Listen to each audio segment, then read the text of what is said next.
Yeah, it says still waiting for Roger. Yeah. Mine says we're already live. Wow, this is fun. Everything changed. Oh, I guess I'll wait for confirmation then. Unless it's just double check. Oh, now it's going. Yeah, Yeah, it's working. But can someone hear my voice? Are we live? Are we live? We should be live. Yeah, I do hear you at least, Roger. Yay! Do you hear everyone else? Let's just see.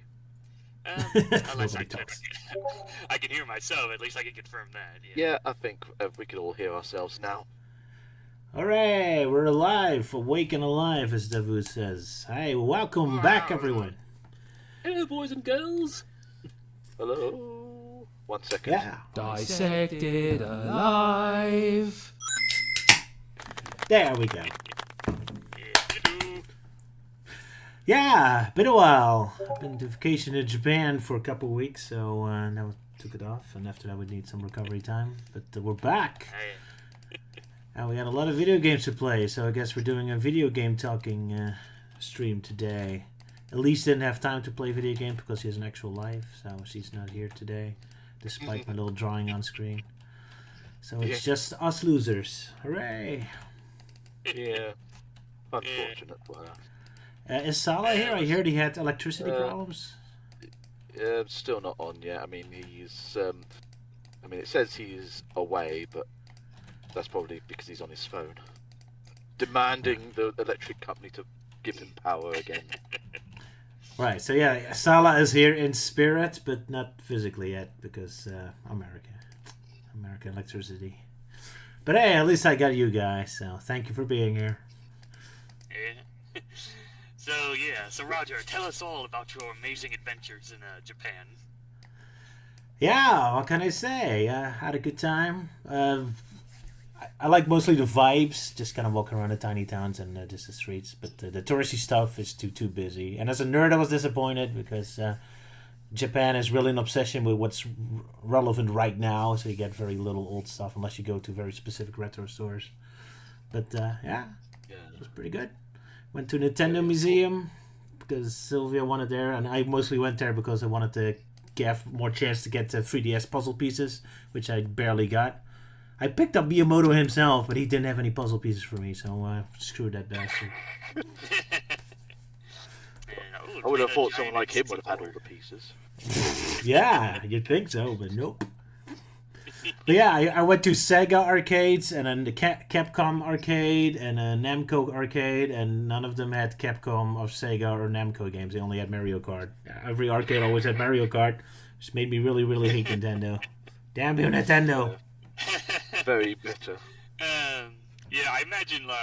Last time I went there, I tried to look for any the more obscure Japan exclusive Sonic arcade games. I just couldn't find any. The most I could find were definitely a lot of claw machines and flying saucer games and rhythm games. Oh, they're flying saucer games and claw machines. They drove me insane. I mean, I was thinking of the Yakuza games because when you go into an arcade, you see two little crane games and a bunch of cool Virtua Fighter arcade systems. So that's what I had in mind. But then you go to an actual Japanese arcade, and it's just 2 or 3 floors of nothing but those claw games. All pink, all with making noise, all with these giant Pikachu things. It's where's my arcade games, damn it? And then all the way in the corner, in the 5th floor, all the way tucked away, there's your Mario Kart arcade machine. Oh, great, thanks. Screw you.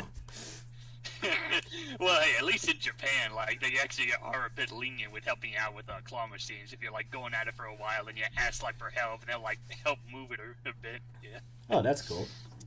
Yeah, I remember doing that with trying to get a big bunny plush, and I must have wasted $20 or so, because it was 100 yen, which is $1 to play. But yeah, I tried it for a while and asked the guy to help, which the guy just found it pretty amusing. But yeah, eventually I did get it. So yeah, I got my big bunny plushie. Yeah. Ooh, congratulations. That's nice. We didn't win anything, so but we never had the patience to keep going. Oh well. But you did have a good chat with Totoro. Absolutely. It's not very talkative, but that's the way I like it, so I can listen to myself talk. That's yeah, he's a good listener. Yeah. Yeah, we went to the studio. Yeah, how was the Ghibli experience? Very interesting. You have like a giant park which is almost nearly completely empty, and then you have like one building that has all the attractions in it. It's kind of weird because you get out of the train and you're like immediately in the park. Like I was expecting your typical Disneyland or like a big entrance with a giant row of people, but no, you're just right out of the train. You're immediately in the park itself. You can really go everywhere. But all the attractions are inside of one building, and that one does have like the giant queue lines and all that. I had a good time. It looked beautiful. Yeah. It was... Because, I mean, Sylvia did show me the photos saying, like, well, here's what we got to see at the Studio Ghibli, like, amusement park place, and just showing a big empty field while you're just staring at it. It's like, I don't have photos, sadly, of the park because it was actually beautiful. It's kind of funny because Japan is such a claustrophobic country. Everything is very tiny. So then suddenly to go to this giant open field, it was like, whoa, that's kind of different. Now I start to see why Japan likes Sonic Frontiers. I'm just kind of shocking to have a big giant open field here. Here in the Netherlands, it's nothing special, but in Japan, yeah. But yeah, it's mostly the tiny places I like, the little mountain towns. Like I kind of went on a like Sega pilgrimage where I went to Debuida Street from Shamu and all the Yakuza neighborhoods. But it's super busy everywhere, and I did not really enjoy it. I didn't like the popular spots, so I would really recommend just to go away from the touristy spots and just look at the rest of this country. The whole country is beautiful, so you don't need the big touristy places. Yeah, I definitely remember it's very green with all these rice fields and mountains and everything. Last I remember going there. If you're far away from Tokyo, maybe. Jeez, like I knew Tokyo was a big city, but you can actually sit for a whole day in a train looking outside and just see nothing but endless city. It's like, man, when does the city end? Like, technically, we're already been through 5 different cities, and yet I never seen any area that's not city. But, yeah, eventually went to the mountains. Yeah, go ahead. Yeah. Oh, yeah, speaking of cities, have you gone to the, I'm sure a lot of people are going to ask, have you been to Akihabara when you were there? That's like one of the big capitals of there.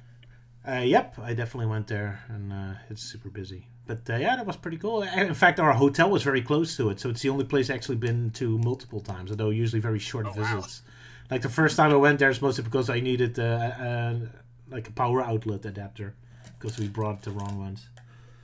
But yeah, and we mostly went for gotcha balls searching. But yeah, I looked around, giant bookstore and all that, and a couple retro game stores. I bought a couple Game Boy games. The wrong Guemon game and a Mega Man X game. But I only dared to buy Game Boy games because I knew there was like area free, or I can't come up with the word, but like region. Yeah, one of those areas. Region free, that's the one, yeah. Yeah, region free. Yeah, damn region coding here. But again, so Nintendo focused, it annoyed me so much. Like, you have a whole retro store of all the consoles, and then Nintendo has its own entire floor, and then all the other consoles are like sharing one floor altogether. And then the first thing I see on the Sega Sony floor is still a giant exhibition of Kirby. It's like, what the hell are you doing here? Get down there! You already have a whole floor, stupid Nintendo. Damn it! I want Sega. Get out of here. It's way too much Nintendo. Yeah, like, was that for like big stores, or was that also? Did you see that again with like used game stores? Yeah, that was a used game store. That was a retro store. I didn't go to any real game stores. Yeah, I think I mostly went to used game stores, and even then, during that time, it was a bit overwhelming. I'm just like, oh my god, so many of these like games that were only released in Japan, so many ideas for forgotten media. But I did manage to grab a good amount of them. Like, one of them I remember getting is what is it? It's a Clayman Gun Hockey. It's it's that Japan exclusive spin-off game to the Neverhood Chronicles, and yeah, it's definitely weird. It's basically a game of air hockey, but instead of using paddles to move the puck around, you're using guns to move it around. Oh, okay, cool. Yeah, that's fun. Pretty wicked stuff. It's frustrating to me. Like, I was looking for like rare Sega Saturn games and all that, and every single time I saw like an interesting one, I look on the back, it's just like a romance simulator or something. Like, those games. I did find the Sega Sanshiro game though, but it was too expensive. Oh well. Yeah. Oh, that's kind of surprised because last I remember, like Sega Saturn games, at least in Japan, those were like dirt cheap compared to how ludicrously expensive they are here in America. Oh, most of them were cheap, but Sega Sanshiro game wasn't, because, well, it's Sega Sanshiro, of course. Yeah, that's true. Yeah, Sega Sanshiro was the big popular mascot in the old days. Yeah. Good times. Yeah, I still get a chuckle from the Sonic R advert where he just beats up 3 random kids. Yeah, oh, you're not playing Sonic R, you must die! I love You the know that soccer one. Senator Sancho has a son? Yeah, indeed. He was supposed to represent modern Sega, although I haven't heard much of him since. He's not as cool. Huh. Oh well. Yeah. My favorite commercial is still the football one, where he's like a football manager and just grabs the players and throws them literally at the ball. That's more my kind of sense of humor. Oh well. But yeah, so guess if Luke ever goes to Japan, he'll enjoy the Nintendo Museum.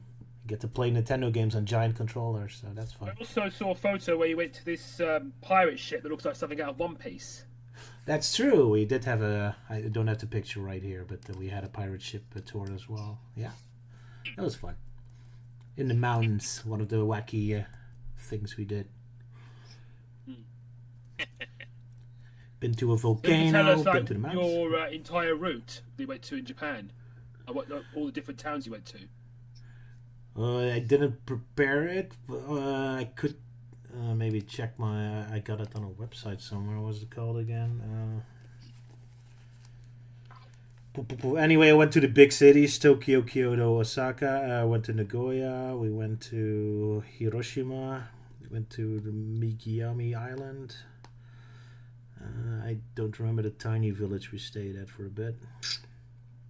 Let me look on Polar Steps. Although it's on my phone. It doesn't really matter. I don't want to waste too much time talking about my vacation. But yeah, Melty, you have anything more interesting to share about Japan? Will I look this up? Let me see.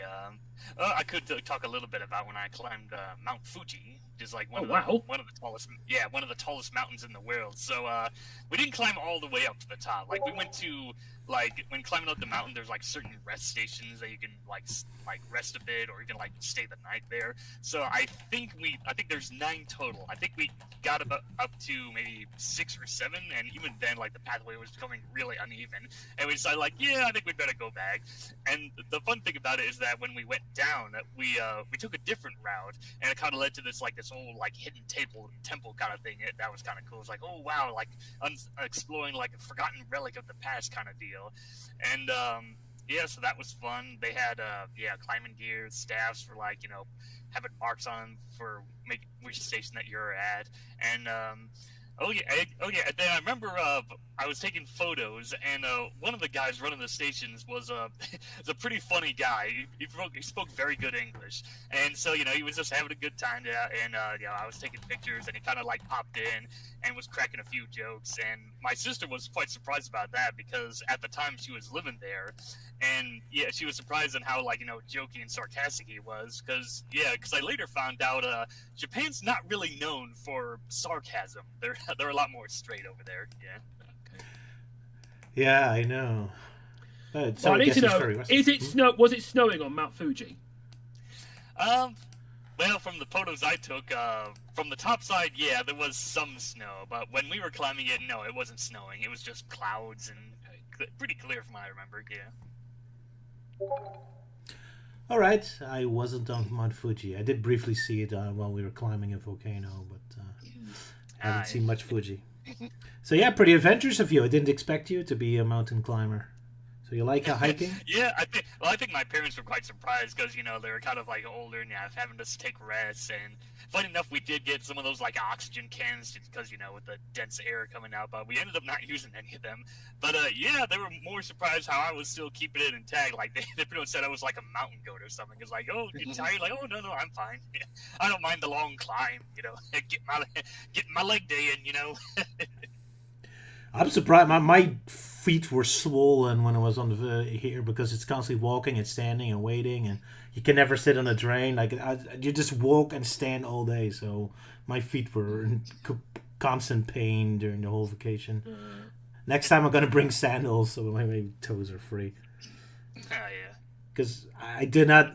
I should have really brought extra shoes that were a size larger, because my shoes are fine, but it's.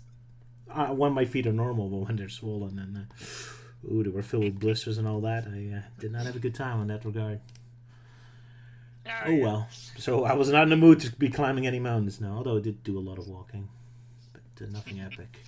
Yeah, I imagine, and maybe I imagine some driving too. Which hopefully you guys are okay, because when I was there, my sister kind of told me ahead in advance that Japan's not somewhat respected when doing the roads, but then again the roads are kind of like really narrow and tight.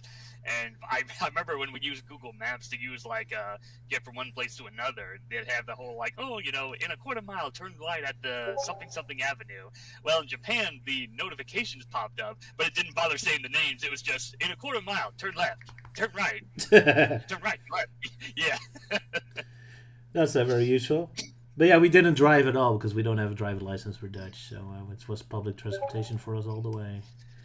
Ah. So that was not our fault. Yep, absolutely. Nice. Yeah, that's something you could experience indeed. All right, so yes, you. What was your big highlight of Japan? Highlights of the Ryokan we went to. It's like a classic style house. Like the picture with Sylvia petting the cat was that. Hot springs, in the mountains, barely any tourists. Also useful that one of the host of the Ryokan was actually from England, so we actually had someone we could genuinely talk to. Because the Japanese people can talk a little English, but just very basic. So yeah. So that was definitely the highlight. It was very expensive, but then again, that's a good thing because the more expensive it is, the less tourists are around. So that's the main part where I could actually vibe and really enjoy Japan. Because in the main places, it's just constantly streams of tourists and people, so you can never really enjoy or just see and feel the vibe. You're just constantly pushed to the next thing. So that was definitely my highlight. Yeah. And what was your highlight, Melty? Oh, geez, I'm trying to remember what was my highlight during my trip to Japan. I guess the one I can think of at the top of my head was attending one of those festivals that they had, and it was pretty cool. They had all these little shops selling things, and funny, this was back in the day when the fidget spinner was still kind of relevant. So during my time, there was 3 or 5 booths that were selling nothing but fidget spinners. Even in Japan, they were catching in on the trends there. But the themes and everything, that was all cool. And then we went to a different one. I think it was called the Starlight Festival. That was pretty cool. That was at night, so we got a lot of cool shots of different outdoor shots and fancy lights, stars, and tapestries and things. Yeah, fancy stuff. Oh, that's cool. Well, it helps that you had a good timing that there was a festival. We were also there during a festival, but it was Moon Festival and it wasn't super exciting. Sala has arrived. Yeah. Hey. Hello. I still don't have power, so I'm just on my phone for now.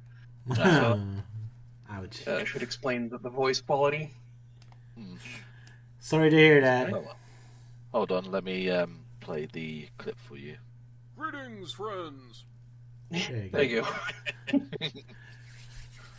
Yeah, I think it's then about time we should get moving. Shall we do our Sage games or shall we go to Crossworlds first? Yeah, or we could say how everyone else has been doing during the hiatus. Yeah, I guess so. That would be nice of me, but I'm not very nice. Okay, fine. Look, did you do anything exciting the past weeks? Well, one of the major things, I finally got my smart meter sorted out. I managed to ask one of the tenants to give permission to have their electricity off. So I've been trying to get it sorted out for a very long time. So now I don't have to worry about taking my key to this local shop to put credit on, because I had a credit meter that I had to constantly look at to see how much credit I got left to keep my electricity going. So, and I can keep tabs on it, my electricity bills and all that rubbish. I've managed to get myself a new tattoo. I've got based on the Straw Hats from One Piece. Cool. Yeah.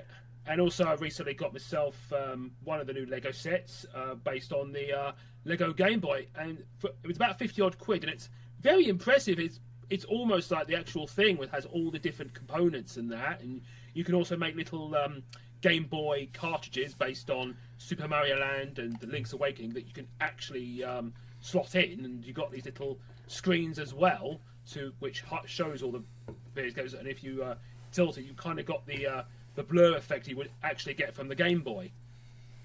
Oh, that's really cool. And so now you're doing a Halloween project?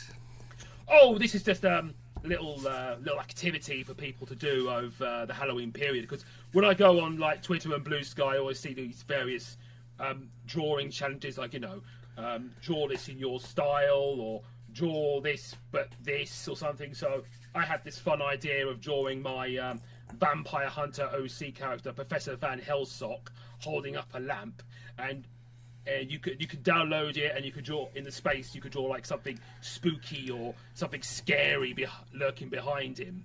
So like you can find it on my Twitter account, my Blue Sky, my DeviantArt. All you do is just download it. You're just drawing something spooky and just upload it and see if you can link it to me.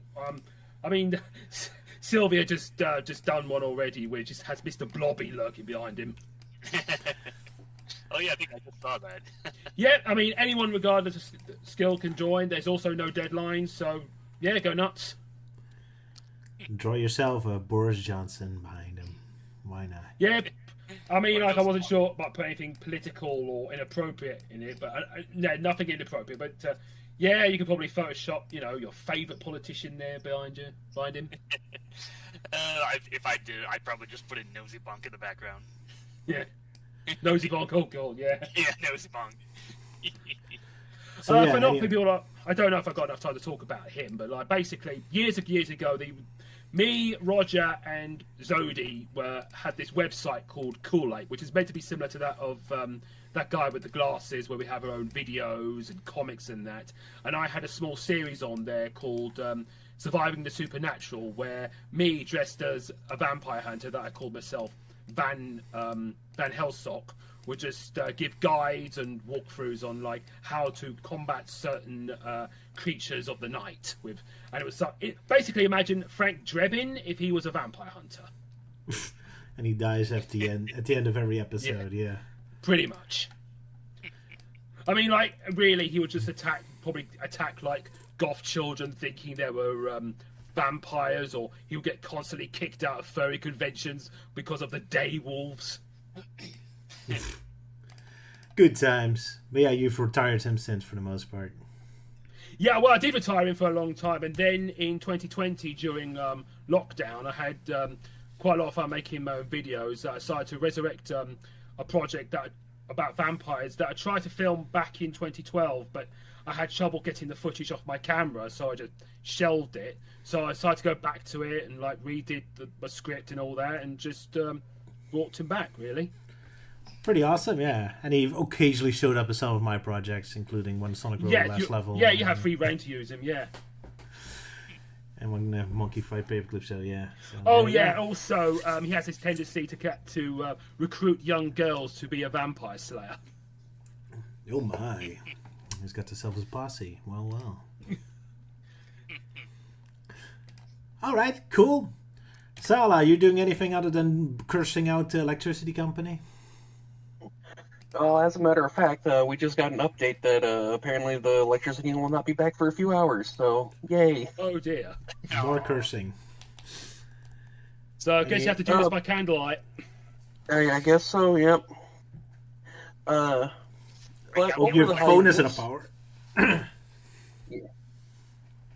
But over the hiatus, I turned 34. All right.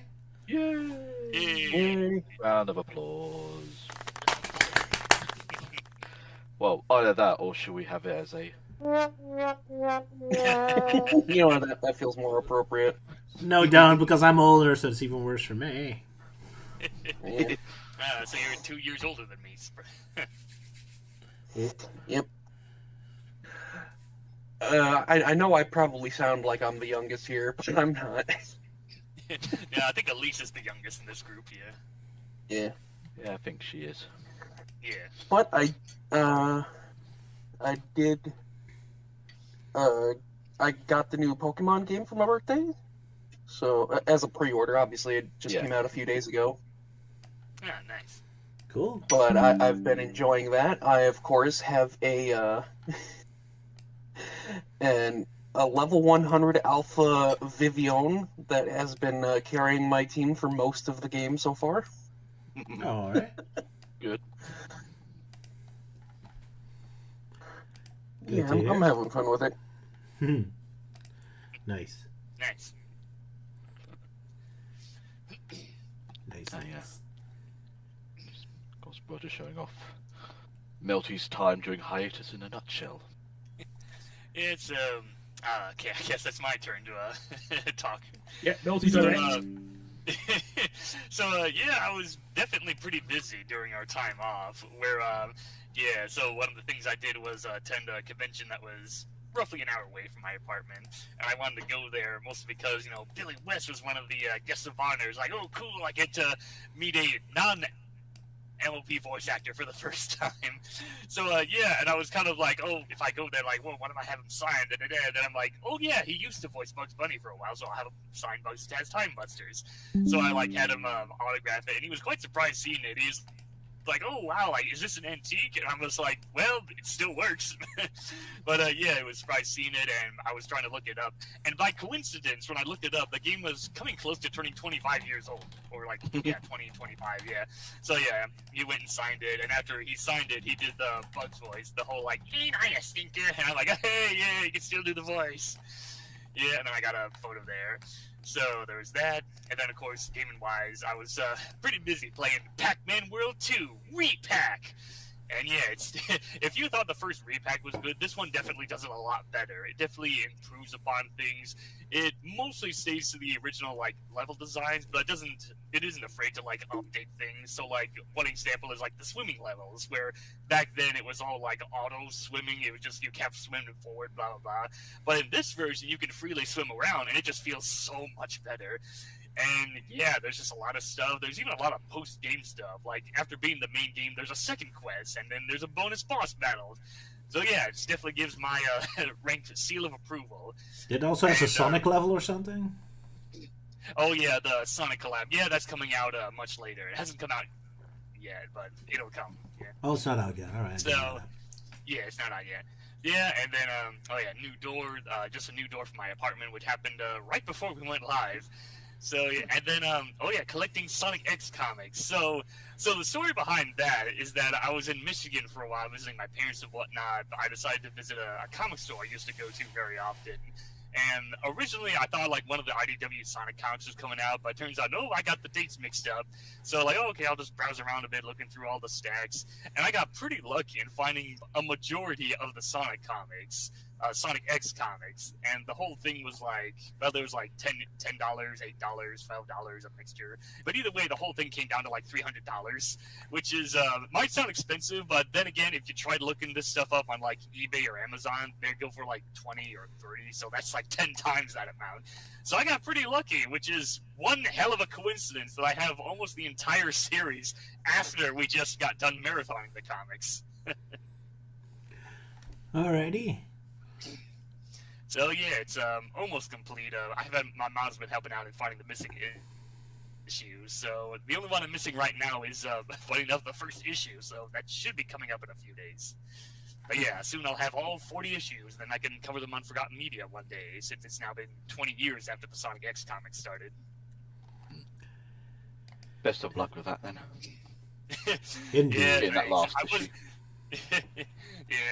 In fact, with doing it on Forgotten Media, I was going to try and do it today, but I decided, maybe I'll do it at the start of the year, because right now I've got my hands full with other video projects, especially this year's Forgotten Media Halloween special, which I'm trying to get that finished in time. Best of luck. Wait, you're doing pretty good so far with deadlines, so it'll be fun. Yeah, I've done all right with deadlines, But with the progress, it's I'd say about 50%. I got the script finished. I got most of the material I need, so all I need to do is just record the lines and piece it all together. Indeed. So, that was the things you were doing. Euan, nobody cares. Let's move on. Aw. Okay, wow. fine. Euan, what have you done past weeks? Well, admittedly not as much, but I did go to London MCM yesterday, and I managed to get the autograph of Silver the Hedgehog's voice actor from Sonic 06, so I had him sign that. Cool. Yeah, he had his sign saying, "Euan, I finally found him, the Iblis Trigger." Oh, And then you're his the signature. Iblis Trigger? Yeah, apparently I am. There you go. But yeah, for the most part, just been being chill and watching a few streamers basically doing their own form of subathons, where the more subs they get, the longer the timer is. Oh, right, yeah. So I've been keeping amused from that.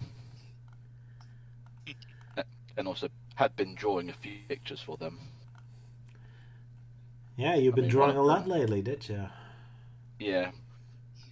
Yes, as Sylvia's mentioning in the live chat, so just quickly shared the most recent picture, which was something that the streamer called Corky Cam jokingly said, like, you know, I want someone to draw me like being cradled like a baby by a big muscular lemon, because he was playing a game that involved slot machines and such. So this is basically the picture I just did for him. All right. Meanwhile, I'm Chat. showing the tattoo Luke has. Ewan did not draw that. Very disappointing. Also been drawing something else, and mainly I think it was because I was playing Lego Batman last month because of the new Lego Batman game coming out next year. Basically, it's a parody of The Killing Joke with Eggman dressed as a photographer standing at Amy's door with a gun. Ooh. That's the dark.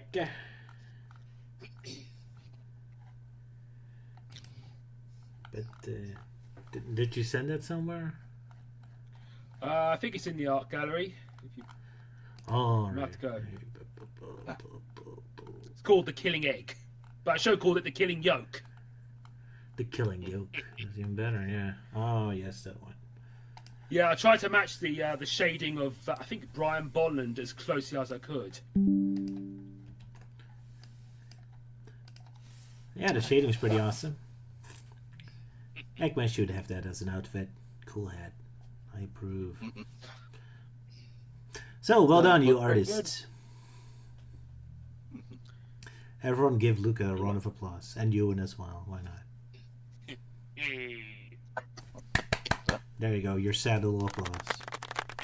Right, there it is. The delayed applause here. Very delayed. Everyone's just oh wait, we're so... supposed to be applauding this? Okay. Hey, Exactly. it's been 5 weeks. You're all a bit rusty. We're all rusty, yes. So, shall we move on to Sonic Crossworlds that finally had its official release? Sure. Any of Oh, you, yeah. any of you played it? Yeah. Absolutely. Been Yeah, I playing played it it. like a bit. All right. Well, recently. Sala played the most, so you tell us. What do you think? All right. So, I think like it has some issues, but overall, I think it's a very fantastic kart racing game. It might even be a distant second behind Crash Team Racing. Dun, dun, dun.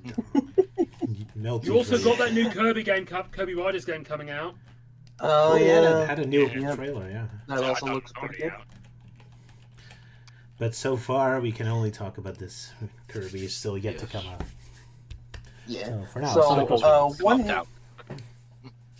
one feature I really like about Sonic Racing Crossworld is the gadget system, where you have a plate with 6 slots on it, and you can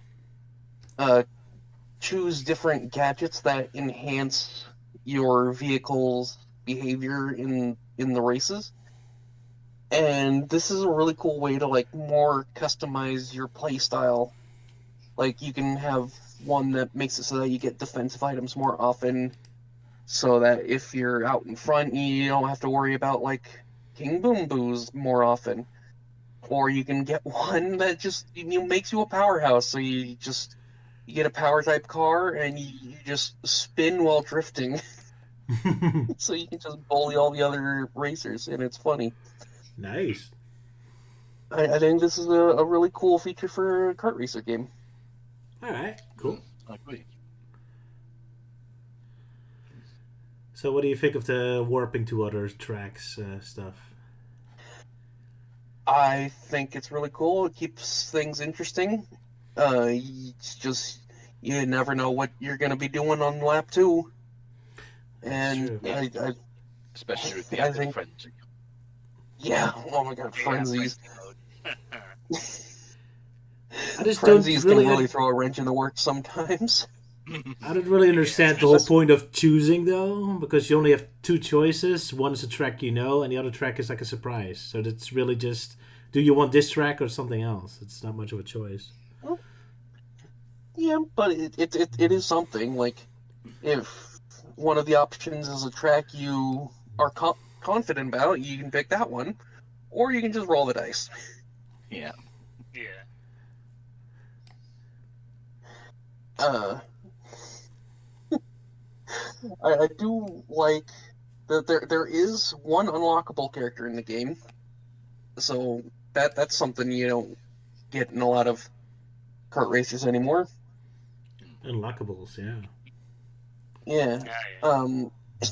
And what's funny is that like Supersonic is just completely immune to any items, including the Dark Chow. Oh wow. Yeah. Which is- So. Funny. Yeah, I haven't gotten that far in locking him, but from Yeah. what I've heard, it basically just sounds like, oh yeah, like super OP. So I'm like, oh, I guess Sega was a really big fan of how OP Supersonic was in Sonic R. Woohoo! Yeah. Yeah, Laboured homage, I would say. yeah. Thankfully, Supersonic is not allowed in any mode except Grand Prix. Mm. Only AI can Although- suffer from them. But yeah, it's kind of cool how it has like mega bits and pieces of all the Sonic games. Like it almost feels like having those 5 red coins to collect is like also a Sonic R reference. Since that game also had always 5 coins to put in the tracks. Yeah. Oh yeah. Only Sonic Yeah, Drift 5 Racing doesn't coins. seem to get any references. Poor Sonic Drift Racing. Yeah. But then again, who wants that game to be referenced? I Everyone do. remembers it's- I do. Yeah, Silence. yeah, Roger's like the big Game Gear nerd here. Yeah. I guess so. Yeah, that's true. But yeah, a little bit of Sonic Riders, a little bit of Sonic R, a lot of Sonic Transformed. Quite a bit of Sonic Unleashed. Yeah, very, yeah. First, Yeah. originally it was always Sonic Heroes that gets over representation. Now Sonic Unleashed is the OP one. But hey, Sala happy. Sala's more than happy with it. Yes. Yeah, which I imagine he went and pre-ordered it for just that Werehog skin. Yeah. But yeah, Yes, Euan, your absolutely. thoughts. Euan, what do you think of this game? Oh, I thought you said Luke. No, But yeah, I mean, I did get the game for the Switch, so it's obviously the least sort of not perfect one, but overall, I'm sort of quite surprised how the game still looks and runs, and of course the fact it's also cross-play, so you can actually play with other people on different systems, being Steam or basically PlayStation and such, which is pretty cool. And though I think one thing that kind of annoys me a bit is maybe the frequency as of late of the like online festival events going on, where a new character is introduced like a few days beforehand, and then during the entire weekend it's basically dedicated to said character, where you basically just got to, you know, earn enough points just to earn exclusive unlockables from, like, Oh, you know, yeah. whether it being stickers or you know, earning additional pom-pom points, or even having like a horn for your vehicle, which I think everyone kind of abused the Minecraft goat's horn, where every time I keep honking it, I just yell out, "Gondor calls for aid." Oh, I remember some online chat, online servers doing that. The ones I remember people spamming the most was like, I think the Hatsune Miku one, where it just sounds like she's having an orgasm. Yeah. First we went from Yogscast having a constant orgasm in Sonic Sega All Stars Transform. Now it's Hatsune Miku. But then again, one thing that I noticed from one of the streamers that was playing the game, the one thing like I kept noticing was how often like Rouge kept sounding like she was having an orgasm every time she did a single trick. Oh yeah, when our voice getting super high pitched, yeah. Yes. I'm just like, So- bit suggestive there, Sega. Yeah, somebody actually compiled a video of Rouge's trick sounds in every language, and this is a consistent problem in basically every language except Japanese, ironically enough. Sorry, is that a problem or a feature? You know what? Fair. Rhino says that Eggman Exposition looks like this Def Egg in terms of racetrack design. That's interesting. Should check into that. Oh yeah, I think it's talking about the Eggman themed track where I think someone like zoomed the camera out and yeah, the entire course is shaped like Eggman's head. Which both of I those did tracks not know did. that. That's Alright. cool. Yeah. Alrighty. Pity Elise isn't here though, because I mean, I wonder how she would respond to knowing that one of the cross-world like tracks is Steampunk City. And Oh, since yeah. her big fascination with steampunk, I was Oh, curious yeah. to know what she would have thought of it. So am I. I mean, I always wanted to have a Sonic game set in the steampunk world. Like, in a way, I'm always disappointed because this means they probably won't get it in the main game. But man, I love this stuff. This is awesome. If they continued the storybook games, it could have like, I don't know, Sonic in Victorian England or something. Yes, do it. Yeah, the track looks cool and all, but then again, I'm like, okay, I recognize like some of these locations, but like, what, Steampunk Village? Like, where the hell is that from? I don't remember that from a Sonic game. They have original tracks. Yay! And sometimes they do a yeah, little so- world building, Oh, which yeah, I they do. appreciate. I mean, that's exactly what I wanted from Team Sonic Racing. That always disappointed me. So I'm very glad they did this. So in terms of race, World building, yeah. racetracks, Now, I'm if only very happy IDW about it. Sonic could take that lesson. If only, yes. Well, maybe they are allowed to use these locations and actually explore them for once. Yeah, Hopefully. yeah, right. The thing I Well, you missed have the to- most was still a Blaze the Cat Kingdom, but for us, sorry, go ahead. Luke? Oh no, I was just saying, like, you never know, Melty, you never know. Indeed. It'll just throw a curveball at you when you're least suspecting it, and you get whacked in the face with it because you definitely weren't expecting that. Yeah, well, by the time that happens, it'll be like 30 years in the future, and I'll be too old to see now to give a shit. But yeah, Luke, did you play the game? Since they made something new for IDW. Poor IDW, so behind. But yeah, Luke, did you play the game? Or because I wasn't sure if you I did. Not... played the online network test back in, I think it was August or something, because throughout September I was mostly playing the first Lego Batman game because after hearing about the new Lego Batman game coming out, which looks like a Lego Arkham game, and so no, I never got round to it, to be honest, and Fair enough. Then what do you think of Lego Batman? the first one, yeah, I thought it was pretty good.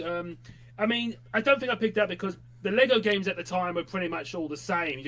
You play as two characters, you have to swap between them. You go through these linear levels. You have to like get different characters. You have to collect mini kits.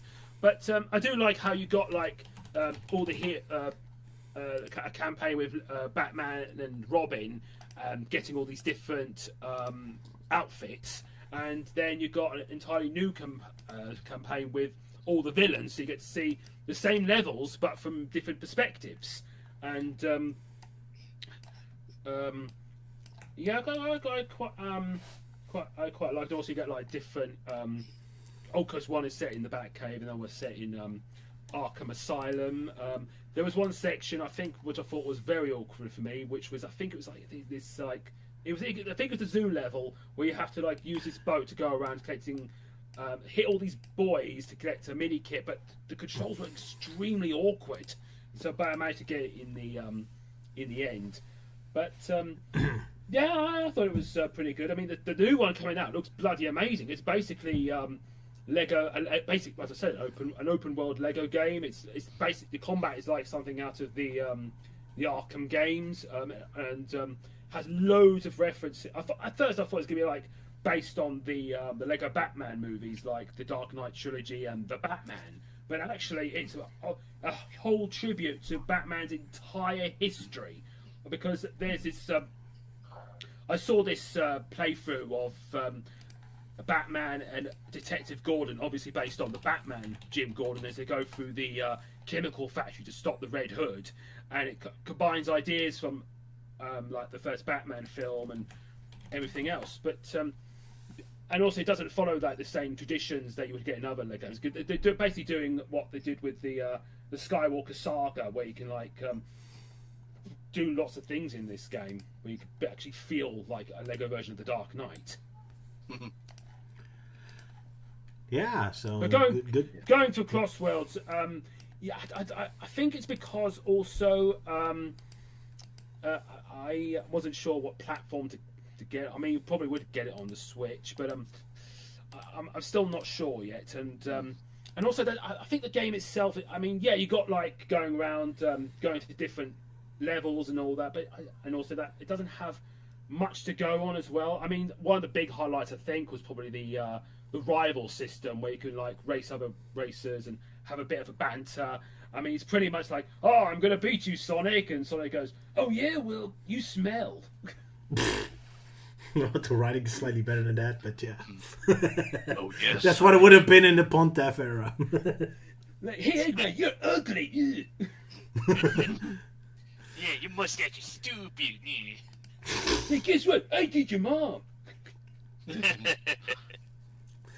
You know, I kind of like that in the writing of the rivals, that at least when the characters are actually friendly, they keep the banter to a minimum. It's not like there's 2000s that they always want to kill each other for no reason. It's like when like Sage or Eggman or whatever like actually interact, they're relatively nice to each other. I appreciate that, because usually Sonic writing, they try to make everyone a little too much like enemies all the time.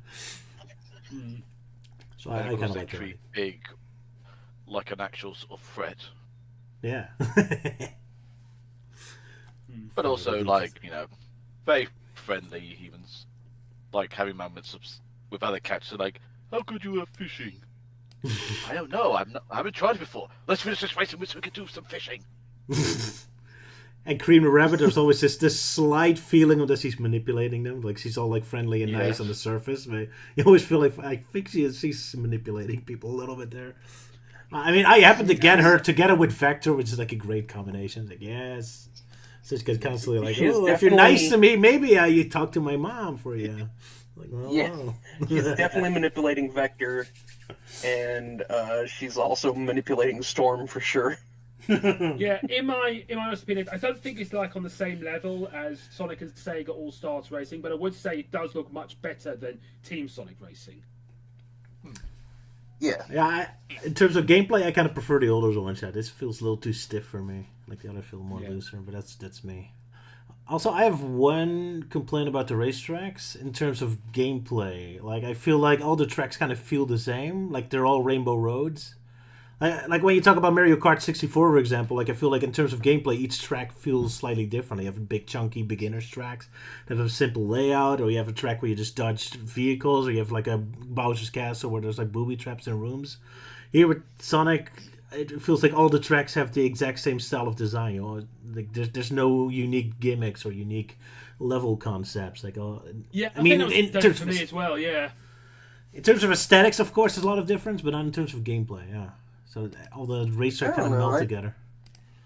I feel like a lot of the earlier tracks are a lot more simple, and the later ones are more hectic and crazy. I barely noticed that. I felt like the first opening track already felt like a Rainbow Road kind of complicated thing. But maybe that's just me. Also, gotta say, the music is awesome. I love Aqua Forest racetrack. That's really amazing. The music track. Another unique level concept. So a lot of good stuff. Now, do you have anything to say? A few more unique Sonic characters as part of the, you know, future DLC as opposed to, you know, SpongeBob and such. Yeah, I think they already kind of announced that the free update characters are all going to be Sega characters. So yeah, no more Sonic characters, I guess. So I guess my whole cynical Statler and Waldorf joke still stands. You know, the whole oh, why don't they call it Sega All Stars Racing 3? I think it's because Sega's like Valve. Why's that? They can't count up to 3. Yeah.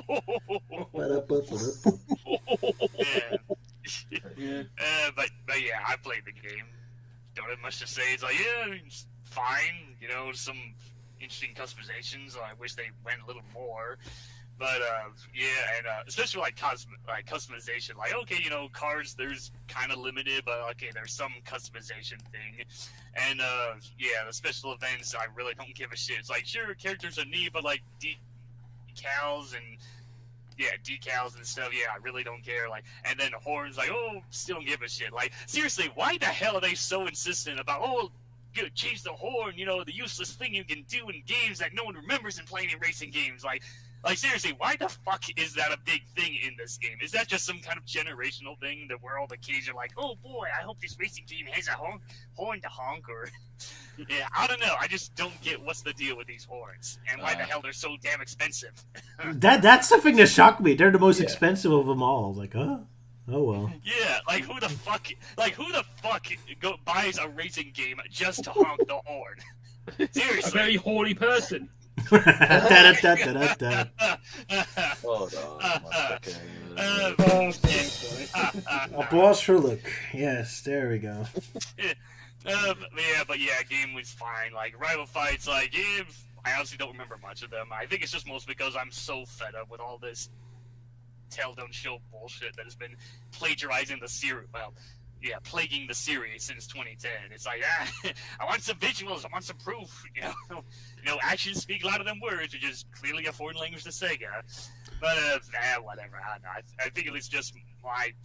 Yeah, to me, it's just like, yeah, it's cool, but I wish they add a little more, like, have more fun with the Sonic media and stuff. And like, no, but of course that won't happen. It won't please me because I come from a forgotten era of Sonic, the days of Sadia and Archie Sonic, and no one reads any of that stuff because I don't know, the Sonic fan base is just too illiterate to do that. So yeah, I mean, game's fine. Is it better than CTR Nitro Fueled? Nah, not really. I mean, it's fine, but you know, nothing can compare that with the fan service that CTR got. The only thing those two games have in common is that the online racing mode is very brutal. Oh yeah. Indeed. Yeah. Naturally, it would be. Yeah. So that's my 2 cents that no one gives a shit about, and all while I'm trying to figure out what the hell that flag says on my car, because I can't really read it. Oh, release the Bandicoot. Oh, release the band. Oh, yeah, right. that's pretty much me in front of Microsoft Office right now. Yeah, release the Bandicoot. Whilst driving around in your dustbin. Just driving around in circles out front, being like, release the Bandicoot, release the Bandicoot, release the Bandicoot. In a give it to some constant give it to some indie developer, like, I don't know, the guy's working on Bubsy 4D. That looks promising. Why not have them do a Crash game? Indeed. But yeah, that's it is kind of disappointing they do very little with the dimension hopping. This would be a great excuse to kind of explore the other Sonic universes, but other than Sonic Prime characters making a cameo, but not even having a track, it's not really utilized. So, bit disappointing. Oh sure, yeah, Sonic Prime characters in there mostly because Sega considers that as quote unquote canon. Yeah. Oh well, it's a nice. I mean, I did like the Sonic Movie 3 DLC in Shadow Generations because it was the closest thing we got to a movie tie-in game. That's a good point. Yeah. Well, and it was that really. That and the mobile phone games where they added a few movie Sonic characters. But yeah. I'm really shocked they didn't put that in. I would have really betted on that because I was kind of surprised how much effort they put into that DLC level, like and having Shadow the Hedgehog movie and like a whole Tokyo level. It's like, oh, they probably did that because they can recycle those assets for the race car game. Yeah, I was so expecting those to show up, but no, they don't. So yeah, well, color me surprised. I think the reason why we didn't get any movie Sonic stuff in Crossworlds was I think they said, well, there's no movie coming out, so we're not doing that. Fuck you. That's such a typical Japan thing. Yeah, like, oh, this year nothing is happening, like, so nothing. I thought it was like exclusive to like Paramount or something because it's like their continuity of Sonic. Possibly, but then again, this is jumping between dimensions, so that shouldn't really matter in this case. Yeah. Yeah. I mean, SpongeBob has nothing to do with Sonic, I assume. But yeah, exactly. Oh. Oh, maybe they are in character. Who knows? So for in universe, who knows? Now that I think about it, I'm pretty sure Paramount owns both SpongeBob and the Ninja Turtles and Avatar, so Well, that explain that does explain, quite a bit of the DLC there. Makes sense. Yeah, but of course, yeah, even if the characters are gonna be mute, because Sega's cheap with voice actors. Yeah. Yeah. Very bitter that Werehog doesn't talk. They didn't get Jason Griffith They back. wouldn't even use Bob the janitor. Yeah. I mean, yeah, like that's another thing that CTR Nitro has on the upper hand. You know, at least most of the characters are all voice. Like, sure, like some they couldn't bring back the original actors, so they got someone else. Like, sure, it might sound a bit odd hearing Pasadena just being a Southern Coco and hearing Tom Kenny voicing Embryo, but like, you know, at least, you know, there's an effort. They tried. You know, they tried, because we all know Sega doesn't give a fuck about trying. Yeah. Well, I'm still mostly surprised, especially how many original new levels there are and how many new assets they created for this. Like that, I'm surprised, because if you asked me a year ago, I would have been cynically saying like, okay, did this mostly recycle assets? There's barely going to be any new tracks or any new characters. So they surprised me. So they made me a little less cynical than usual. So hooray! Hooray! Progress. Progress. I'm only 80% cynical still. And Melty's still 100% cynical, alas. Well, hey, that's the sad life of being an Archie Sonic fan, being brutally butchered and tortured for too many fucking decades. You got no I have respect. nothing but a cynical view. Yeah. Especially But hey, in the meta era was no help at all. It was like, oh, what's that? You genuinely like the series for what it is? Well, fuck you. You're clearly not a Sonic fan. In the words of Aaron Weber, or whatever, or at least how I interpret Aaron Weber. speaking of RG Sonic and Sonic, with Sage, you had that Sonic RPG that was like an episode of Sonic's ATM. Do you play that?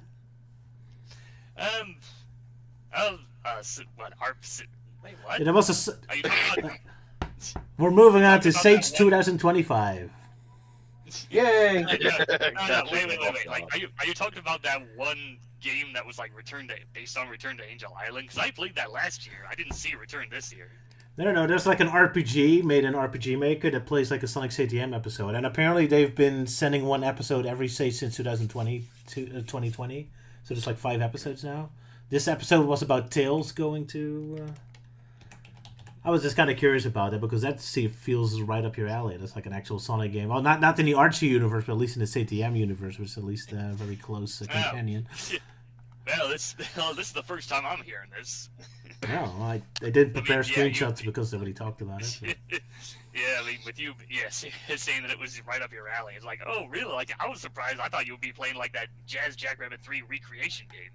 Oh no, I'm talking about you up your alley. I didn't play the Sonic RPG. I wanted to test it, but I didn't have time for it. And no, I haven't played Jazz Jackrabbit 3 either. How bad of me. Blasphemy. How terrible That's it. of us. Anyway, shall we Or officially the- move to Sage, or we still want to say something about Crossworlds? I'm ready to move on. Because I Yeah, jokingly yeah. jumped next, but I'm not sure how everyone else feels about it. Oh yeah, I guess one other thing we could mention that the last batch in the season pass thing is Mega Man and Proto Man. So yeah, third time we're gonna get a Sonic and Mega Man crossover. Yeah, Hell yeah. Sega's taking better care of Mega Man than Capcom is. Oh well. Yeah. So we're moving officially to Sage 2025, which had a lot of awesome games. Sadly, we can't talk about all of them, otherwise the stream will go on forever. So we will not sadly be talking about Sonic RPG, nor about nor the games I have put on screen, even though I really enjoyed them. Tricky the Dream Eater, Tori Saturn, the Comet Catastrophe and Nights, Moonlight Dreams. Pretty awesome games, but we didn't choose to talk about Roger. them. So. Yeah. Did you end up playing the Beavis and Butthead game? No. Blasphemy. No? Again. Yeah, disappointing, huh? There's so many games, but I only had limited time. Maybe I'll try later. Do you recommend it? I don't know. I just thought that would catch your attention. It did catch my attention, but it looked very basic, so I wasn't entirely sure yet. But I can still try it. I was a bit sad that RPG with the Fox Knight didn't come back because I enjoyed playing that last year. Yeah, a lot of games that didn't come back. Oh well, it's hard to keep track of. Keep them coming. Oh well, but yeah. So most of us picked 3 games to talk about, sometimes with crossover. So Guess we'll just hop back and forth between the games we picked. Yeah, in this case, Sala's doing double duty. Yeah, Maybe true. double duty. Double duty. double duty. Double duty. Double. Very well. Let's start with Luke. Luke, which one of the games did you play and want to talk about? Well, with Sala, I played this game called Kira Cat Gold Rampage, which is very similar. It plays exactly like Pizza Tower, but you play as a cat maid who has this broom, and basically it plays exactly the same as Pizza Tower, except like you go around, you get to destroy everything and collect everything. You go through these worlds just to keep everything all nice and tidy, and beat the shit out of rats, and you have to collect all these different trinkets. And at the end of each stage, you find this giant MacGuffin thing that you have to destroy, and then you have to haul ass all the way back to the exit before the timer runs out. Otherwise, you have all this junk that lands on you that depletes all your cash, and when that runs out, you get trapped in a cage held by these two rat girls. Also, to progress, you have to use these trinkets to give to the this strange person, and then, but also, like in some of the levels, you get to go through these transformations. Like when you're in this castle, you have all this cement dumped on you, and you become this giant, like golem maid woman. You just smash through everything. It was brilliant. Yes. Didn't we play this game like, before on Dissected? I remember playing this game, an earlier version. Though from what I've seen in the original, it was really focused on the cleaning. Like you were just in a tiny house, and it was all about just cleaning it up. This feels more like a full-blown adventure game. Yeah. Oh well, but that's just Well, as I said, it plays exactly the same as Pizza Tower. Fair enough. Yeah, to the point that like even the giant golem thing is very similar to Peppino's Knight power-up, where if you land on a slope, she will just roll into a ball and just completely obliterate anything she comes across. Oh, look, you crashed out. No, I was just saying, yeah, I'm agreeing. Oh, fair enough, yeah. All right. There was one bit that kind of had a bit of trouble with. I think it was like in the second level, you're in this castle, and you have to get back to the exit. After you transform back to being normal, I wasn't sure where to go, because I was trying to remember, like, do I go straight or do I go up? So I kept going up, thinking that's the way out. But then I realised later you have to go straight on. So I feel like they should be really have like a sister there, because as you escape, you would have a sister there with all the arrows showing where to go. So they should really have one there. Yeah. Yeah, there was definitely a few times I wasn't sure where to go during the escape segment, and I mostly just chose correctly through luck. I mean, I don't think I have like 100%ed all the stages. Like there are some certain parts where you have to go into these cardboard boxes and you end up in this like completely different dimension. So I don't think I've like fully cleaned all the areas or found all the boxes and stuff. The same. Right. One thing I liked about the game, though, is the personality of the main character, who is just like completely sick of everything. Yeah, she actually hates her job. She's this like a stereotypical adorable cat maid girl, cat girl maid, and she just fucking hates it. It's pretty much the same like the cleaning lady you get at your workplace. Just like, oh, for God's sake. Yeah, I don't know. Maybe it's because I play too much Ellen in Zenless Zone Zero, but I just love a maid that like takes her job seriously but hates it. Yeah. Interesting combo, yes. Yeah. Also, in this world, oh god, what was currency again, Luke? You remember? I forgot. Not really, because it's kind of like stuff. Was it balls or yarn? Was it yarn? Cat bells, maybe? It might have been bells. Bells. I think it might have been bells. Yeah. Yeah, bells. I think it was bells. Yeah. Because there's like a segment in this castle level there's a secret room Oh, filled yeah. with gold and jewels. The character's just like, well, this is all useless. Just fills up the meter, really. Yeah.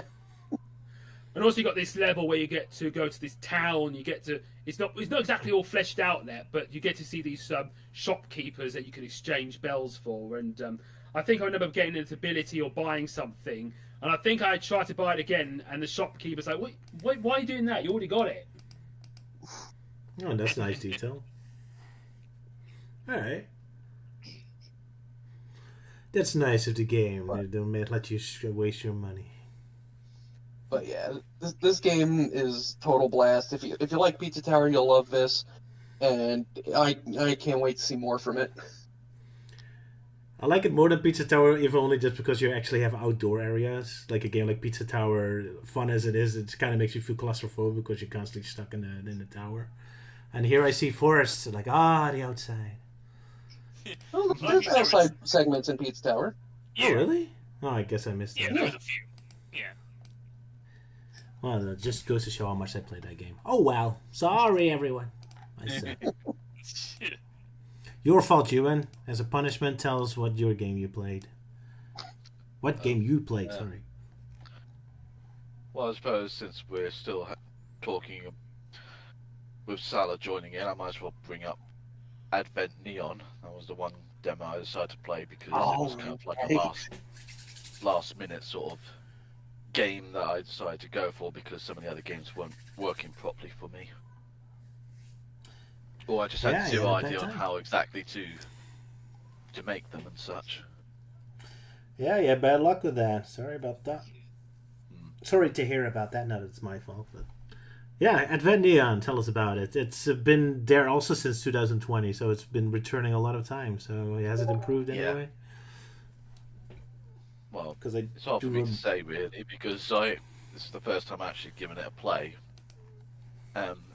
But one thing's for certain though, I think maybe I'm getting too old for these sort of type of games where you got to react very quickly because at this point I just kept mashing the buttons at this point in the vain hope I would actually do something right to defeat the enemies.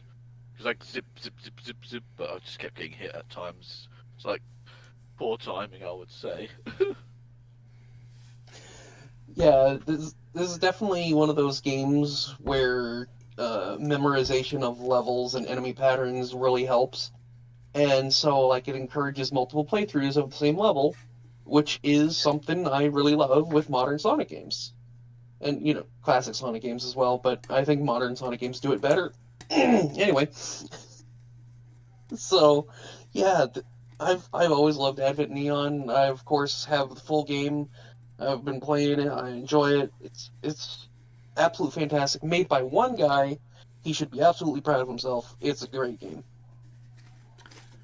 But yeah, I worked long and hard on it. Well, I don't know about hard, but long at Yeah, least. because it does have a very nice sort of visual style to it. Yeah. Very good. One thing I would say that is a little annoying that I kind of wish like he would maybe fix up is, you know, with like the text basically be using like a constant beeping noise, which is like gets a bit grating after a long while. It's like, ugh. Just like I'm just gonna mute the game quickly. You should never Until go to I finish. Japan. There you constantly have a beeping and voices and noises coming from everywhere. But yeah, go on Just about give that us thing. a least annoying noise. Is just what I would be saying about it. Fair enough. All right, well, if Yes. the viewer watches and if the creator watches it, then there you go. I doubt it. Leave a review, Unlikely, so but- you. Unlikely, but hello Let if it- you're watching. Even though you're probably not. Well, now the game is finished, I would probably want to change anything anymore. Too late. No, Should have played it last year I and know. tell him that. could have done, but then again, I wasn't exactly like gravitating towards that game immediately. I was just trying to find some of the more sort of interesting sort of games that would, get me interested. But in the end, it's like a bunch of the games I kept choosing just either wouldn't work because of a fatal error, or they were just literally just leave me on a blank screen with no way of me being able to close it without restarting the whole PC. I guess they're all building a new Windows version or something. Yeah, that sucks. Either that or I set the whole thing up wrong, but then again, there should be some, like, guide to help you load these sort of things correctly. If you're such, because, you know, I'm a noob at installing these type of things. I don't know exactly how they're all supposed to be loading. Well, never screw around with complicated emulators then, because oh man, every single time I try to have a MAME emulator, I just tear my head off of all the complication of getting BIOS and where to put the ROMs and complicated. That sums it about up, yes. But I didn't have any problem installing these games though, so I must have been alright. Well, I mean, Adventium was easy enough because it was already demos already available on Steam, so it was just a simple enough download by comparison. That helps. Like a lot of the games are immediately on Steam, so that's one way out. Oh well. So yeah, Adventium. Yeah, recommend it if you love Sonic Rush, I guess. That sort of game. Yeah, I would say it's worth giving the demo a go, and if you enjoy it, show support. Indeed. Absolutely. All right, Melty, your turn. What game did you play? Let's see. Figure which one to talk about first. I could briefly talk about one called Kickbell. It's I think it's made by the same company that made Sleigh Ride. You know, that indie game with the cute reindeer gals and whatnot. So yeah, so apparently there's this game that kind of acts like a spin-off game, where it's like a party game where you have 4 playable characters and you can beat up enemies and traverse through different levels. So yeah, it's nice. Honestly, there's not much to say because I feel like this is a game that's really, really meant to be like a multiplayer game, and I just had no one else to play with. So yeah, I mean, single player is like all right, but I'm sure it's a lot better if you play it with multiplayer. Yeah, I was kind of confused because it did recognize the characters and all that, so I thought it was that platformer from last year, but the gameplay's a whole different. But it is a spin-off. Yeah, I thought so right. too, but I guess they're like, oh, let's do a spin-off game first. So yeah, I hope they do more work on the main game. I'm definitely looking forward to seeing a full version of that. Yeah. Fair enough. They gotta keep it interesting for themselves, so I guess I made a spin-off. All right, that's all you got to say about it. Yeah, for my first selection, yeah, I felt like doing the shortest one first. Fair enough. I guess it's my turn. So one game I found very interesting is Sonic 2000XX. Apparently a Brazilian version of Sonic. It's a game, I think it's been there before on to the Sage as well, but I've ignored it because the graphics look kind of weird, but I gave it a shot. And I'm glad I did because it has a wonderful sense of humor that I really appreciate it. The graphics are a bit rough because the art style aesthetics are all over the place. Like the background is like a photo, but then the foreground is very basic. But the game has a great sense of humor. Like instead of badniks, you actually have normal humans, and when you fight them, they all just die wackily. They just fall off the screen with points, and that really made me laugh. They did this thing where it's like a bonus level where you get the Gale's Emeralds usually, but you're on a road and you see cars driving around. So for a moment, I was like, hey, how did all these cars work with all these like dangers and obstacles I'm dodging? And then you actually get to see them. You see the cars crashing into the obstacles and actually like fly off like cartoon cars, like they're bouncing all over the place and all that, and it made me laugh very hard. So I love this game. This really has a great sense of humor. It's very difficult though. I haven't beaten it. It's apparently already a full game, but it's very challenging and level design is a little bit off. It's very rough around the edges, but it has a great sense of humor. It's like you start off at Rio de Janeiro and they even have like the Christ statue as a boss fight, but now with the Eggman mustache and all that. Sonic even shows up as the first boss fight in an Eggman mobile because he's really angry at the hero for ripping him off and all that. So it has a bit of that silly sense of humor, and that I appreciate it. So there you go. I recommend checking it out. The game is already completed, so it's a full game. But good luck beating it. It's quite difficult. Sounds up my alley then. And yeah, more your alley. Although it's a bit slower. It feels more closer to the Game Gear games of Sonic than really the faster ones. Although it does occasionally play more like Rush. Oh well, I said too much. Moving on. Luke, what is your next game you want to talk about? Yes, last year I played Super Mario Brothers the movie Demastered, which is basically a 2D side-scrolling game based on the 2023 Mario Brothers movie, which I stopped playing because it got a bit difficult because I was using keyboard controls. So I went, this year the game is now fully complete and is now out, so I went back to it, and it was a lot more easier to get through when they like pretty much expanded the story a lot. Like, it starts off talking about how, like, on the planet Nin there was like peace between the seven kingdoms or something, involving like the stars or something, and then everything changed when the Koopas attacked, led by Bowser. I mean, you got like 5 or 6 levels based in the Snow Kingdom with Bowser invading the penguins trying to get the star. And yeah, I did have difficulty at first last time, but this time it's a lot more easier because it has like better difficulty in that and better controls to understand. I suppose what's funny is that sometimes the creator used sprites from other games and such. For the Penguin King, they used King DDD, and I don't think there wasn't much of a boss fight with him because I think he just a few hits and he dies, and then you collect the star in that. But also, you got like this tutorial with Mario and Luigi being trained under Spike and how you learn the controls.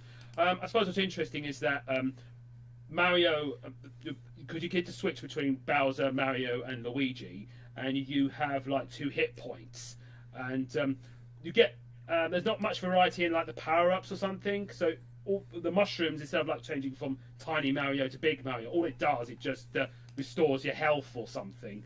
They have all sorts of changed some things around, and I mean, like in the pizza parlor, instead of the guy who was played by Charles Martinet, it's Peppino, and instead of being bullied by Spike, they've been bullied by Wario and Waluigi. So if you're disappointed that they weren't in the movie, you'll find them in this game. And instead of when they have their first when they have their first call and you have to drive over to the first client, you get a level where you're actually in the van. You actually get to select your soundtrack. So you get to have like No Sleep in Brooklyn by the Beastie Boys, or you can change the track. And it's kind of funny, like you get to hear that track multiple times because sometimes the van just gets destroyed quite easily. So and then you got like a huge level where you're Mario to go through the whole construction site. Also, you get, instead of the rich businesswoman, you get Pauline herself, which I thought was a good way to expand her role. And instead of the dog Francis, I think it's these weird-looking dog creatures that I think is in one of the Yoshi's Island games, I think. And also kind of expanded, when they were doing the thing for Pauline, they somehow got into the sewers because the dog ended up in the sewers. So they go after the dog into the sewers, and suddenly the whole of New York suddenly gets flooded, and like all the Bowser's enemies suddenly starts coming out.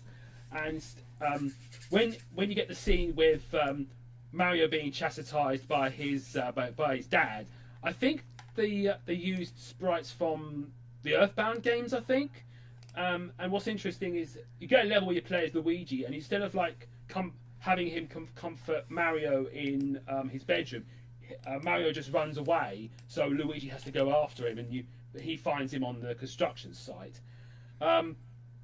Then you go through this whole segment where you go through the sewers, and then you finally end up in the Mushroom Kingdom, and you play as Mario, and you get a traditional level where you get to hear the iconic Mario Brothers tune and that, and then you go to Toad Village, and you get enemies there, and it can get a little bit difficult. Then you get a level, I thought was going to go through Peach's Castle, but instead you have to go through the garden, which is full of like loads of Peach's dogs, which is also the same dogs I think from Yoshi's Island.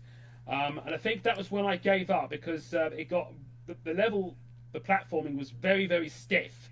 So and it got very, very difficult, and it felt like you have to do a lot of like Kaizo style platforming to get through. And I was like, other stage games I want to play. So I thought, you know what, I'm just going to leave it there. But it was really fun. I mean, I like how they tried to expand the storyline of them. I mean, it's a bit of a shame I couldn't really continue on because I want to know like how they would do the Kongs, how they would.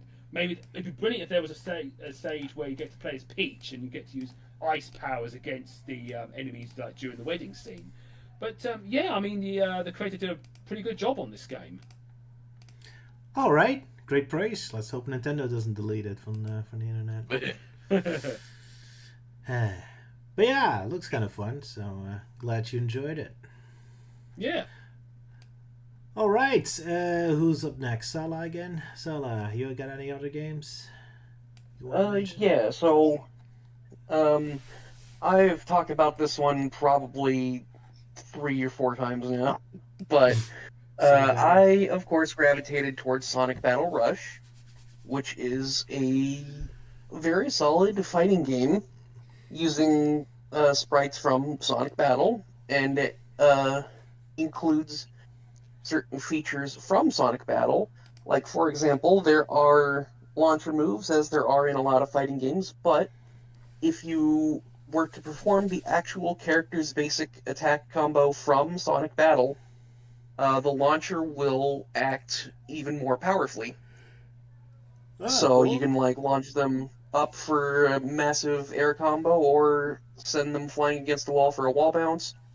It's a really cool feature. I love trying it out. This year we've got 2 new characters, those being Tails and Amy. And Tails is incredibly complicated. He's a very difficult character to use. He's got a unique feature where he can use different gadgets depending on the situation, and one of his supers is he just like enhances the effect of one of those gadgets, and you can like choose which one he enhances, and that's all the super does, is he just stands in place and thinks for a second, and then you input a code and suddenly one of his gadgets is stronger. Alright. He's just very complicated to use. Amy, a lot more straightforward, but she's very fun. Still a little hard to play, though. She has a couple of moves that I don't even know how to pull off because the timing is so fast that I don't know how anyone could pull it off. But it's really fun, and I do have some screenshots of it. A neat thing about Amy is that she has a unique idle animation when she's facing off against Sonic. Or, like, normally she has a more battle-ready stance, but when she's against Sonic, she just, like, has her arms behind her back and is swaying back and forth like she does in Sonic Advance 3. And, like, this even affects her forward-walking animation. It's pretty adorable. But it doesn't stop her from still kicking his ass, of course. Correct, yes. And another feature... It kind of feels like Sanji from One Piece Grand Battle, where if he's fighting a woman, he does the hard eyes thing, but he still fights, whereas modern games make him completely incapable of even attacking a woman. Anyway, one feature that I don't know if it was in earlier builds of the game, and I just didn't notice, but every character has a taunt in this game, and Rouge's taunt is that she blows a kiss, and like the little heart will just like float past anyone, except for Knuckles, where it actually does a tiny amount of damage. Cute detail. Girls, Iki, cooties. I guess she must have taken lessons from Luigi there. The damaging taunt? Yeah, the damaging taunt, yeah. Yeah, I was about to say, does Luigi kiss a lot of girls and make them hurt? Or does Luigi kiss Knuckles? No, I was referencing the Smash Bros. Series, where one of his taunts is just him kicking the ground, and if you actually do it next to a player, he does like a tiny bit of damage. Nice. Yeah. Except with the Luigi's taunt, there's a very specific case where it's actually kind of incredibly powerful, and that is if you do it while they're hanging on a ledge, it just sends them straight down. Yeah, long live the king. This Nice. I would say is more like the Greninja taunt, where it just does a tiny amount of damage and hits stun. Oh, I didn't know Greninja has taunt that can hurt people. Yeah, he has one taunt where he just like holds out his hands and water spurts come out the top of him, Oh, and that those water spurts have tiny hitboxes. Okay, that's a nice detail. But yeah, Yeah. Sonic Battle Rush, still an awesome game then. Alrighty. Yeah. One other feature is unique matchups will have different intro animations, and like for example, Sonic and Shadow will just like blitz across the screen real fast, and then do like the Sonic Adventure 2 cross up animation thing. I don't remember what Sonic and Amy's is, but like Amy and Rouge have one where Amy's just like standing there with her hammer on her shoulder, and then Rouge comes down and lands on it. Oh, that's nice.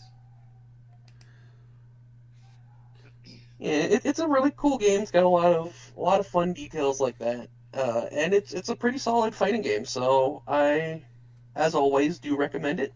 Please check it out. Alright, well, there you go. Excellent. Next up, Melty Man. Your next game. Yeah, alright, so I guess this will be our first double feature thing, because one of the game, I felt like playing one Sonic game, so the one I felt like picking out was Super Duper Amy Freaking Rose. Whoa! So I honestly tried that out just because the title, I found it amusing. Yeah. But yeah, as the title says, it's an Amy Rose game, so story-wise, I think it's something to do with like which card steals like a cake that Amy made or something, so now she has to go Yep. get it. So yeah, you play as Amy. It's it's kind of weird. Like it looks like a 2D side-scrolling game, but it has that kind of thing where you can like move like in front and back. You know, it's kind of like Mario 3D Land a bit. But yeah, so yeah, you play as Amy and jumping around, doing homing attacks. You can use your hammer.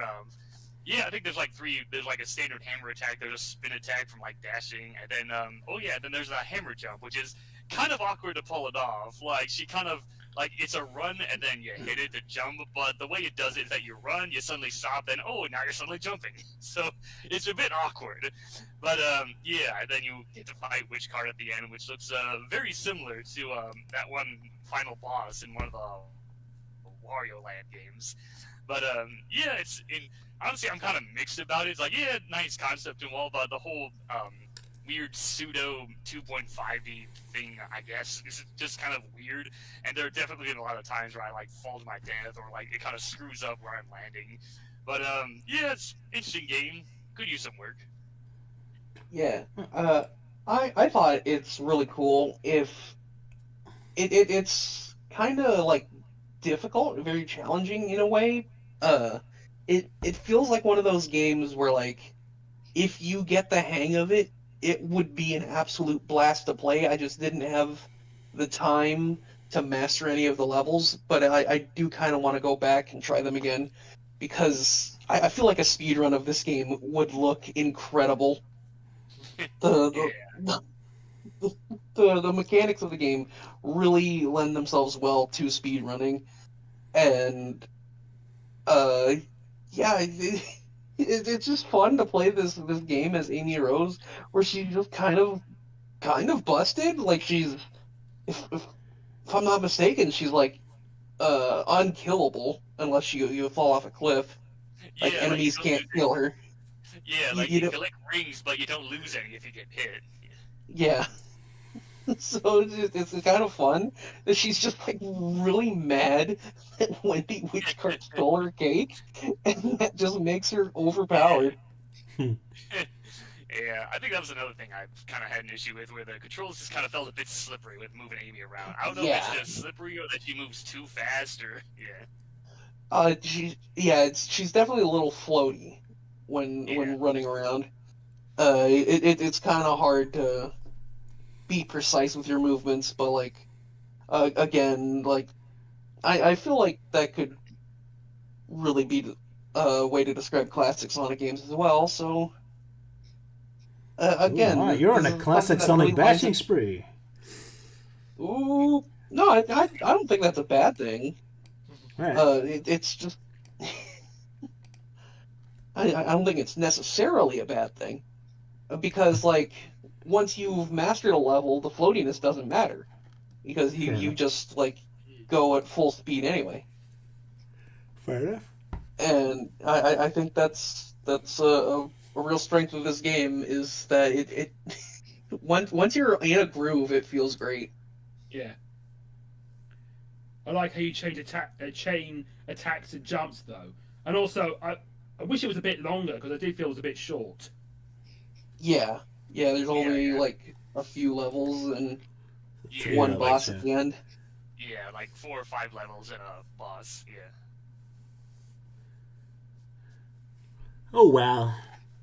Yeah, I kind of like that 2D, 3D feel. If Sonic has to be that 2D, 3D mix, this is something I more prefer. And the graphics kind of remind me of Sonic Yeah. Blast too, so that's always a good winning for me. Yeah, fun game, but very challenging. I couldn't really get into it. Should sink more time in it. It's really a game you have to sink time into, yeah. Yeah. All right, Super Duper Amy freaking Rose. There you have it. I love the title. Yeah, the most amusing title. Yeah. Indeed. Who is next? Sir Euan, I think. Yeah. I was only He's able to not play happy. one other game. So And- the other game I was able to play was Ecto Rider, Uh-huh. because it was just one of those sort of games that kind of one of the first games that caught my interest, and I just thought like, you know what, it's kind of like a 3D sort of inspired sort of Sonic type game, so might as well give it a go. I Mhm. mean, so basically, humanity has been changed into these sort of like blue spirity things called ectomorphs by the evil Professor Ectos. So, Hmm.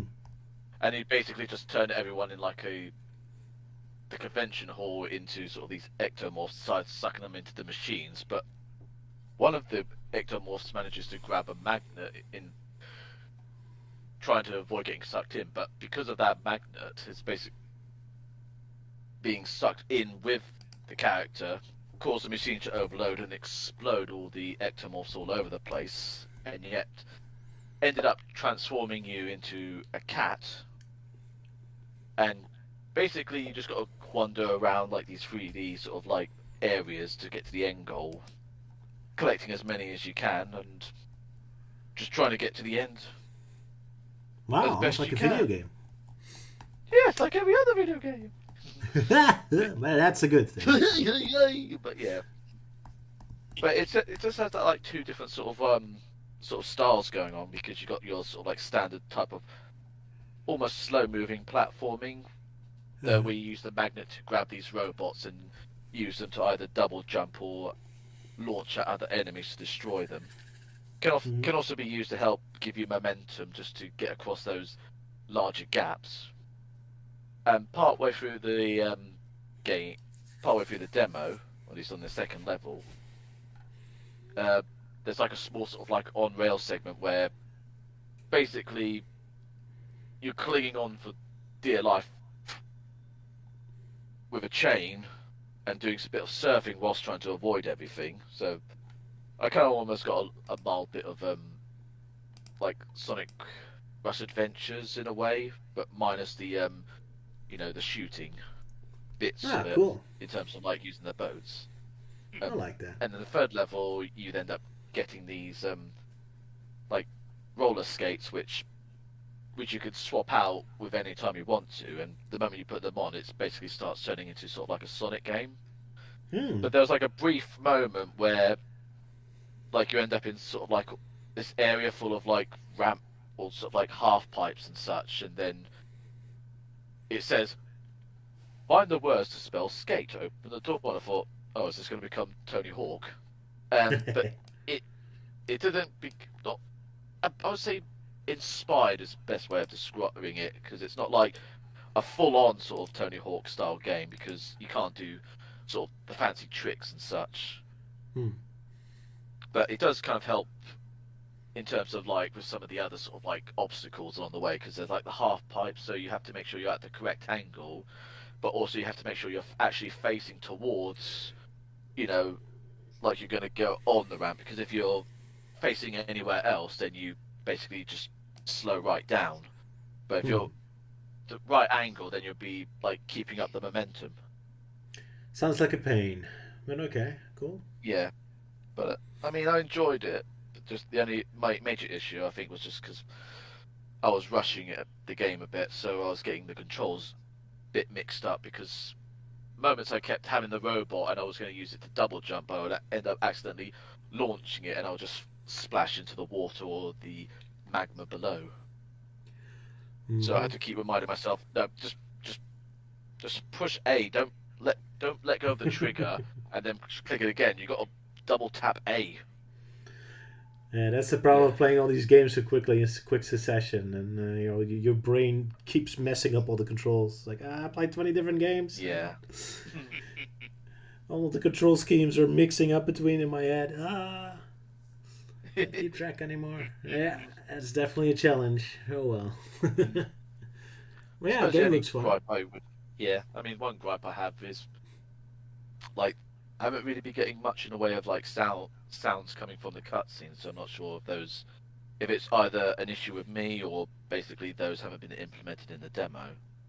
Probably But, so. I mean, I do feel like I played Rolling Rascal, also had very missing sound effects. But yeah, go on, sorry. But yeah, also I think the music has to be properly sorted out in the opening sort of like a main menu section, because it was like very loud, but when I was playing it in game I barely heard it. Oh, better than the other way around. So you turn on the volume very high and then all of a sudden you get blasted off, Marty McFly style. Yeah, I mean the game does obviously need polish, but once it eventually gets an inevitable release on Steam, I will obviously give it another go and just hope that many of the issues have been fixed and the game is a lot more Presentable. smooth, I suppose best way. Yeah, presentable is the best way of saying it. Fair enough. Another game to keep track of. Yeah, the Venice level looks really cool. At least if it's supposed to be Venice, looks kind of. I like little towns. Yeah, it's kind of like Venice, and that's obviously where you get the rollerblades and having to learn how to do all the fancy tricks. What is it with Italy and skateboarding? It reminds you of Spyro 3, where you also had like a skateboard minigame in ancient Rome for some reason. It must be coincidence. I'm going to say coincidental, unless there's something hidden that the Romans originally invented skateboarding. But got lost. Tony Imagine Hawk. that happening in Asterix. Yeah. Oh yeah. Yeah, because like Spyro did it. That was just that whole '90s trend. Like, oh yeah, awesome skateboarding schools, stuff. Yeah. Good times. Anyway, I think it's Luke's turn again. So Luke, other games you played? Yeah, my third game I'm going to talk about is Radventure, which is it's meant to be like a homage or a love letter to 3D platformers like Mario, Sonic, and also A Hat in Time. Rayman. You play as this, Rayman. Well, basically Rayman if he was a scaly, because with it looks like some dragon creature. You basically go around this hub town, which looks a bit similar to Delfino Plaza or that town in Sonic 06. What's it called? Soliana. Soliana. It's just called Soliana. Yeah, and you just you get to go around the rooftops. You get to talk to NPC characters, which are like both humans and cat people. You get to grind in on rails. You basically have to go around and find these what I think they're called like MacGuffin thingies or something, which are kind of like similar to like the hourglasses in A Hat in Time. I mean, you get to go up this clock tower. I mean, to get it. I've also met this mad scientist Duck who tells you to go up the bell tower. I think like I was expecting like the dialogue to change when you do things, but no, it's sometimes just the same dialogue, and other times, and also it's a very early state because there are glitches on it in it, because there was at one point I fell through the map and you end up, the void when you're underneath the map, so I have to restart the demo. And Whoops. and also you got these other problems, like you get these like sprites of old ladies, and I think they're supposed to be resting on canes, but the canes aren't there, so basically you get to see these old ladies just squatting. And also you also get these like you have to collect enough of these MacGuffin thingies to access these different areas. I mean, the first area you get to go to is this like this jungle swamp thing, the swamp area. You meet this bear character. It's supposed to be based on Smokey the Bear, because he lost all these scout characters, these little scout kids. They're like, oh, find my 5 scouts. So you do eventually find them. And what's really funny is that when you talk to one of them and they have to go back to the camp, they just disappear out of thin air. But then you get to find them. You get to go to this underground thing, and in these different areas, that's where you get the different abilities. Like in the swamp area, you get the ability to like target attack. I think that's what it's called. And but then you get another area which I quite liked. Seems very based on something out of A Hat in Time. You're in this film noir area, like this downtown New York area, and you meet this this detective who looks like one of the spies from A Hat in Time. He tells you to find 3 clues. So it's set in 3 different areas. One is like in the sewers. Another one is on the rooftops. But the best area is in this nightclub. Now, you get to swap costumes with Radventure, and one of them resembles Michael Jackson's white outfit from his Smooth Criminal music video. So when you go into the nightclub wearing that, and it suddenly all becomes very colourful, and it looks like you're in like a homage to the Smooth Criminal music video. With gangsters that you could smash into the wall. You get like cool music. You get to see gangsters firing everything. Got to find their Tommy guns. And it gets even more awesome when suddenly it all becomes really warped. It become like you get to get all these different. You get to jump on these platforms resembling notes. You get to jump on platforms resembling like keyboards. And I thought it was pretty awesome because that was one of my most enjoyable areas. I never really got all the MacGuffin thingies. There's also one final area where it looks like something out of like Eggman Land from Sonic Unleashed. Get dodging lasers and spikes, and you get to go down these slopes. But what's really funny about this is that as I said, it's in a very unfinished state. That the developer had to leave behind notes to apologise of things they couldn't put in the game yet. Like in one of the transitional areas between areas, you got a very like a blank wall with a message saying, "Sorry, I didn't finish this area. I was sick at the time."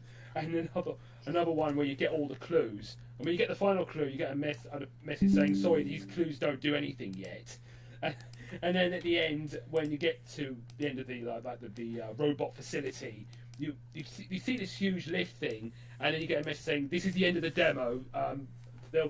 There's no boss here, but I'll put one in later." And that was pretty much it. I mean, I couldn't be bothered to go back and collect all the MacGuffin things, but it does need a lot of polishing up, and I really commend the developer for putting so much time and effort into this pretty nice game. It looks very impressive. Yeah, absolutely. Really cool. Maybe I'll check it out sometime.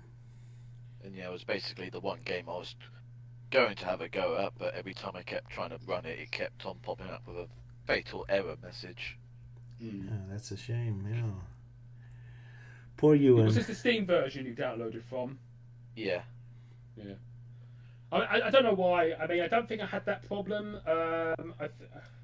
I don't know if it's due to your PC or how the developer made the game. Maybe it wasn't compatible with what you got. Computers can be finicky sometimes.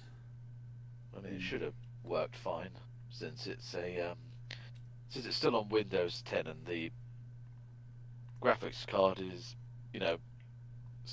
not the best, but it's still strong enough to run most games. Yeah, I've got Windows 11, so I don't know if that makes much of a difference.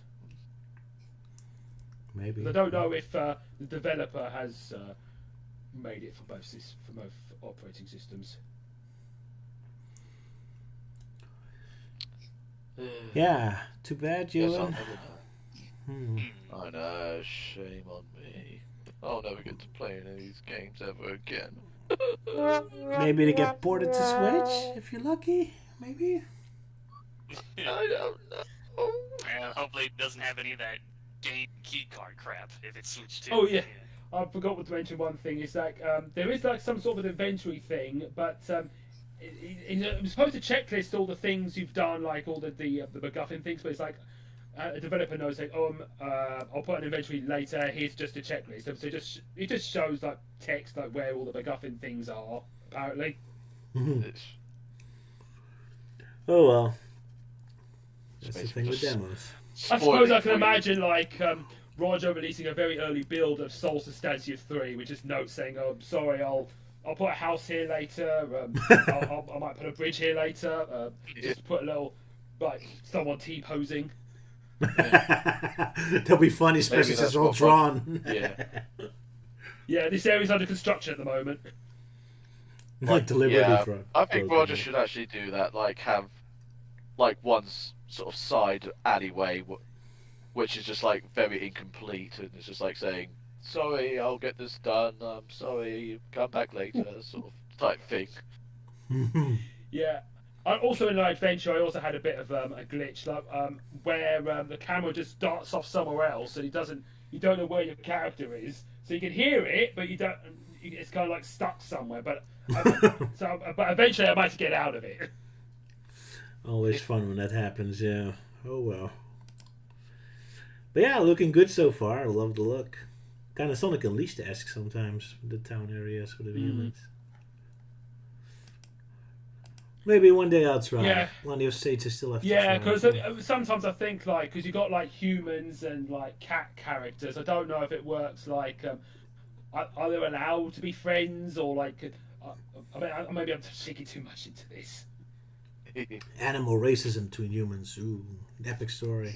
Who knows with the film noir they could go there. Humans love a cat person, like how they allow it in the Elder Scrolls games. I don't know. How will the kids look like?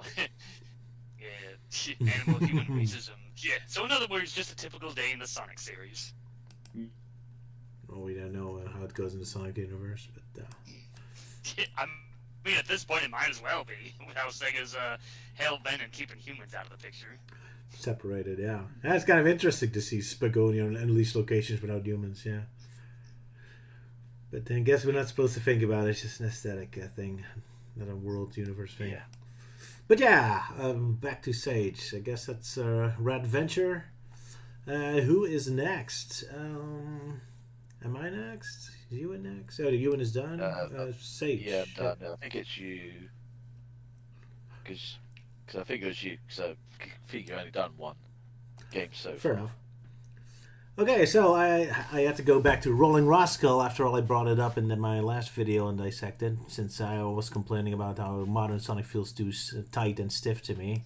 And boy, is this game the complete opposite of that. You have complete freedom. You can run all over the place. You're super agile. It's a joy to play. I absolutely love this, and this is really what I wish Sonic games could be like. Although I don't like it more than Sonic, it's like a little too soft and fluffy for me. I need a little bit more of edge. But yeah, this game looks really awesome. It has incredible animation in it. It's very awkward because there's a lot of cutscenes, but there's no sound effects, voices, and even the music doesn't change, which makes it a little awkward. But the animation in and on itself is awesome. Voices are coming soon. They were holding auditions recently, so I saw it. Yeah, and did you join in? Did you do? I considered it because the description for one of the characters was like Stone Cold Steve Austin. And I'm like, oh, I could do that. But then, like, the actual, like, script for auditioning gave a completely different description of his voice as more of a luchador. And I'm like, oh, damn it, I probably shouldn't do that. Speaking of racism, yeah. Whoops. Oh, well. Yeah, it's very popular. Like, I was looking at it, I thought, oh, maybe you should tell Sala, but then I saw how many comments there were, like, oh, there's no chance. Like, it's super popular. Oh, yeah. I've definitely played the demo myself. It's really fun. Absolutely, yeah. So yeah, there's 2 stages plus 2 bonus race tracks. The beach level, which was already released before. The new one is this desert level, which really reminds you of Sonic Rollerblast 2, also having a Wile E. Coyote style level. It's great. I love it. It's surprisingly that I didn't get lost too many times because it's so free and you can go anywhere, so you expect to get lost all the time. I always knew where to go. I really like in the water levels that water doesn't immediately kill you. The Rolling Rascal can actually swim for a bit, so you do have a chance to kind of quickly find a way to get out of the water and escape. Although you do drown after a while, so you can't just swim everywhere, which makes sense. Otherwise the game's a little too open, I suppose. But yeah, it's awesome. It's great to play. It plays super smooth. I had a great time. My only complaint is the levels go on a little too long for me. Levels do take 10 minutes for me. Like, I've seen speed players beat it in 4 minutes, so I guess it's just me not being super good at the game. But yeah, levels do feel kind of long for me. Especially the second one, because it's like 2 bosses. Like, there's like a boss in the middle. It's like, oh man. But then it's defeated and you get a checkpoint, the level keeps going. I was like, jeez, that was just a mid-boss? Oh no. And there's like a second boss after that. But yeah, it's a great fun. It seems like you made it further than me, because weirdly enough, I was having technical issues with this game. Oh. And every time I would confront the first boss in the desert level, the camera would just lock on somewhere completely out of the arena, and I couldn't see anything. Oh, that's sucks to hear. Oh, I did not have that issue. Oh, that's a shame. That is weird. I'm kind of surprised to see that this was a me problem. Yeah, I guess so. I mean, I don't think the camera ever has any specific programming. I always have to manually change it to where I have to look at. But yeah, go ahead, dude. No, I was just going to say to Sala, welcome to my world. I hate it here. Welcome to Euan's world. Leave immediately. Euan's world is terrible. I didn't have much technical problems with the games I picked out, though. I imagine some of them probably wouldn't work, especially with Windows 10 being dead. You have to pick specific games, yeah. Okay, I guess I'm done with Rolling Rascal. It's looking good so far, so looking forward to the next update. Alright. Did we have everyone now? Let's see on my lists. Extra Rider, Red Venture, Meander 4th is still... I think Milky has one more game. Meander 4th. Alrighty, Melty, go ahead. So, alright, so let me just double check the name. So the other game I picked out is, Meander 4th, Chapters 0, 1, and 2. So, I don't know, the style just kind of caught my interest. Like, oh yeah, little, like, Andrew guys on little adventures. So, right, I think the story here is that they're like, oh, they're getting ready to put together this festival, but then mysterious, like, dark clouds, like, come by, and there's, like, magic and stuff, and it's causing some people to be, like, infected and turn into giant creatures. So now you play as the, I can't remember his name, but I know he's like this otter character dressed up in like winter gear. He's like, oh, he's got to go and save the day with his like bubble gun thing. But it's a fine game. Jumping around, shooting stuff. In some ways, it kind of reminds me of Kingdom Hearts a bit. I guess a little more of like the opening from like the first game when you're on like Destiny Island, and then the whole place becomes consumed by darkness. I was kind of getting that kind of vibes from starting the game. But yeah, it definitely looks fun. So it seems like they are hoping to get like more progress done, like make it a full game. And I'm like, yeah, I'd buy it like on Steam or whatnot. So yeah, it's a nice little fun game with all the fun little anthro designs on the characters. Yeah, the character design is awesome. Yeah. Yeah. All right, nice and sweet. Very well. Let's see. Sala also had Untitled Sonic fan game, but it was an optional game you could talk about or not. Do you want to talk about it, or shall we finish up? I guess I can briefly talk about it. I wasn't able to grab any screenshots for it, but Oh, I do have screenshots prepared. So. Okay, cool. So it's interesting. It's kind of like a update to, here we go again, more classic Sonic games like Sonic 1, 2, and 3, It's got classic levels in it, but it has more modern game design in it. Like there's cutscenes between levels. You have access to the homing attack, and also the screen is just so much wider than classic Sonic games, so you can see more of what's actually coming out of you, which is very nice. Mm-hmm. Yeah, so it was definitely a little off-putting to be able to play like these classic level designs with more modern sensibilities, but I think could be something really cool in the future. It's got some work it needs done, but uh, definitely give it a try. It's fun enough. It's cool. I liked it. Alrighty, fair enough. I mean, kind of Generations 3DS also did modern sensibilities in classic games, especially with the literal level design. I also noticed they yet again put the Def Egg robot inside of Green Hill Zone. I mean, that's pretty much a running joke at this point. Feels like. Yeah. Yeah, Mania. I guess so. So yeah, those were the Sage game we played. So if anyone in the comments wants to recommend their game, I mean, I guess I still have to check out Just Jackrabbit 3 and the Beavis and Butthead game. But plenty of cool stuff in there. Looking forward to the next one. But yeah, that's it for this stream, I suppose. So here you go. Our main recommendations. Yeah, so now all that's left is just getting back to our usual schedule and figuring out what we're going to do with the comic section. Depends, because next time Sonic Rumble is officially out, so I guess we can talk about that one. Although we kind of already did for a bit.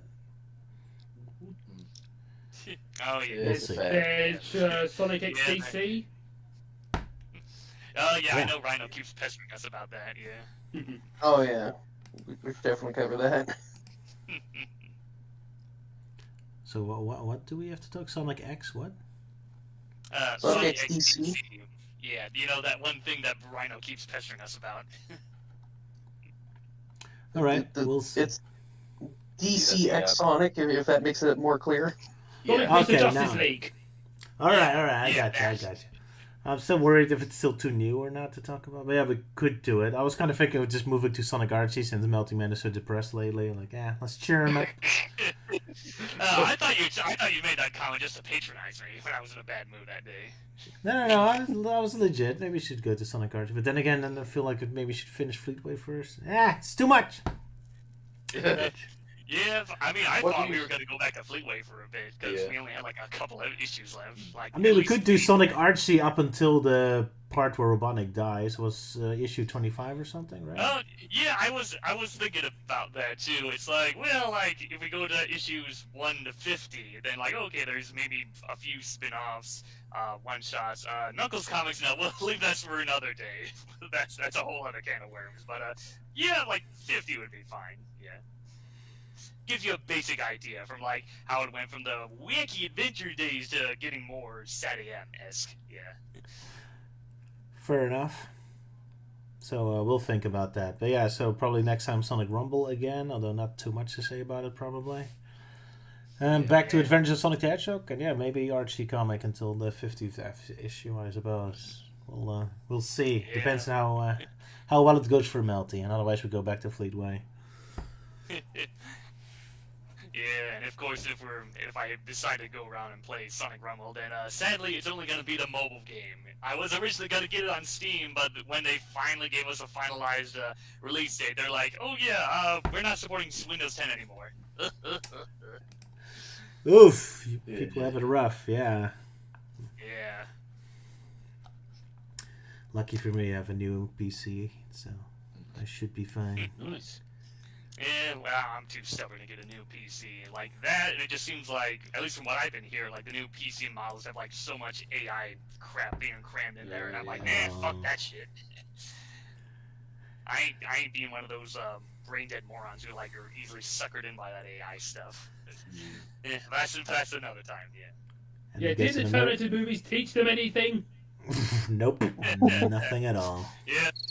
Absolutely. In fact, like nowadays, Twitter's been going mad with like posting clips from that Postman Pat the movie because of that like one scene of like, oh, we'll replace the postman with robots and we'll With we'll a huge Oh, grid. yeah, those Yeah. things. I love that. That's great. But yeah, so that was the stream for today. Thank you all for joining me, and let us know what other Sage game we should talk about. Maybe we'll bring them up in the next stream. And yeah, until next time, everyone. Anyone has something to Hopefully say? next time we'll be more awake. So to Yeah. say, if you live in the UK, make sure you turn your clocks back an hour tonight. Yeah. Oh yeah, cool. daylight savings, yeah. Fair And enough. also see, we'll be trying to. I'll keep an eye out for anyone who's going to turn up at SonicCon UK, since I'll be going next week. And speaking of Sonic UK, Sonic Paradox will be showing their Sonic shorts, including one of mine. So that's one little game. Woo! So, yay! And of course, for all the artists listening, go to Luke's Blue Sky to join in his Halloween project. Yeah. Draw something scary behind him. But of course, Sylvia already gave us the best one, so I don't think that's Yeah. gonna happen. Like, no one's gonna top it, is basically what I'm gonna say. She already Yeah. left it at the weakest. Yeah, and the most I'm doing is just getting the Forgotten Media Halloween special out of the way, and then once November hits, it's probably going to be more of Archie Sonic character files, because, like, well, obviously, me and Euan are still working on the E-Series thing, where Yeah. he did send me his notes, and I updated the script, so I'm just waiting for his approval to see if he wanted to add Yeah, anything I've- more, or we can move on with voice acting. I mean, I'll give the voice. I think we could there at this point just to give it a go and just see how it goes. Alright. Fair enough. Yeah, And of course, so- if it doesn't seem to match properly or anything, then obviously we tweak it. Yeah, retweak it. Yeah, there's definitely some lines that I've recorded that were like something that I just kind of ad lib at the last minute that weren't in the script. But yeah, Yeah. aside from that, November is also going to be the time where I do an Archie Sonic Character Files episode on Blaze the Cat to coincide with the 20th anniversary of Sonic Rush. And hopefully I won't come off as too ranty because yeah, I have a lot to say about Blaze the Cat. Like not just how she was handled in the comics, but just the character in general and how super underutilized she's been for the past decade or so. It's... Yeah, so try to expect to hear avoid me ranting. Yeah, so expect to hear me ranting about Ian Flynn and coming up with, oh, there's some conspiracy going on that he's extremely prejudiced against Blaze's world or something. Yeah. I think you're going to say he's extremely prejudiced against cat people. Well, I mean, he didn't bother bringing back Hershey, though. Then again, there were plans. You know, it's like, those goddamn milk drinkers. Yeah. And this is why Ian Flynn's a dog person. Yuck, yuck. Even though there's barely any dogs in the Sonic universe. Oh well. Hey, Yeah. Sala, good luck with the electricity. Yeah. Yeah, Yeah, Hopefully it'll come back on soon. yeah, hopefully. I'm actually looking at them right now. They're out parked in front of my house.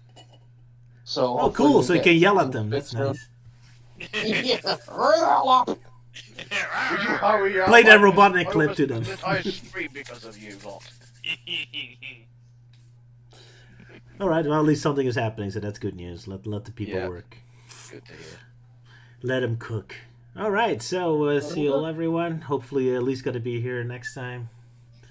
If we actually talk about stuff you can Hopefully do. so. And yeah, happy Halloween month, I suppose. Boy. Yep, goodbye. And happy Halloween. Cheerio! Next time. Toodaloo, and watch out for that fiend around the corner. 'Cause if you're not careful, he will. The Phantom Raspberry Blower! My God.